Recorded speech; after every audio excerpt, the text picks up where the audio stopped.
Going to depart from you. In the name of Jesus. In the name of Jesus. In the name of Jesus. Receive that healing. You pressure. I catch you away. To leave this woman. To leave this woman. In the name of Jesus. In the name of Jesus. Is living through you. I see in the spirit world. When your husband passed away, is where this problem began. Is where this problem had begun. It's like you get a stroke. After that information, and this information you got when you are at work. But the Lord is healing you right now. I see one woman right here.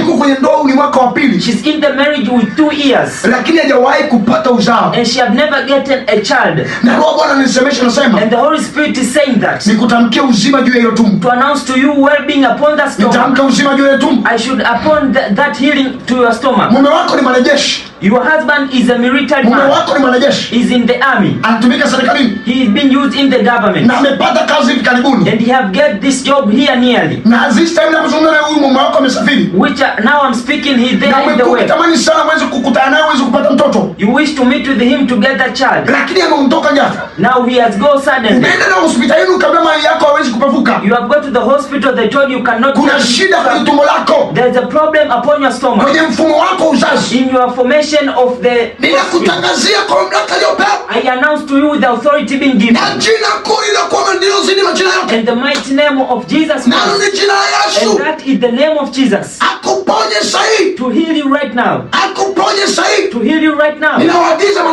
I send the angels to come where you are. To come to that place where you are. I touch your stomach. If you are listening to me, you woman that you have troubled for a long time to get the offspring, just place your hand up to the stomach so that I can pray you. I hear that the Lord have given me favor to pray for you. Do not take it normal. Do not take it normal. The scripture say go to the world and multiply, and to multiply to increase the country. You are not the one who cannot give birth. You are not to give birth, but the Lord is going to make you.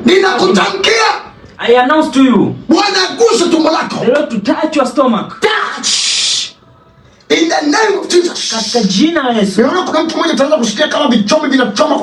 I see one person hearing like there's pain in the stomach. Will feel pain in the stomach. Upon beneath the stomach.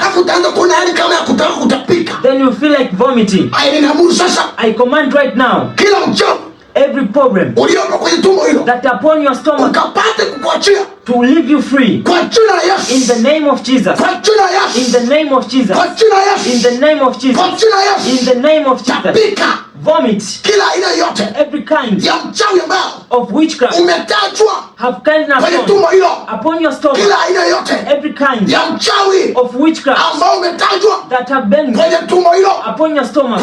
In the name of Jesus. In the name of Jesus. In the name of Jesus. Receive healing. Receive healing in your stomach.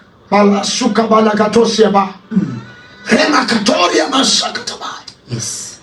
I hear one name by Yohana. I hear one name by John. Then I hear Arusha. Arusha.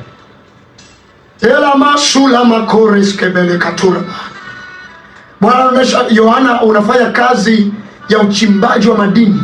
The Lord is showing me that you, John, you are dealing with minerals. Uchimbaji wa madini. Extraction of minerals. Jesus.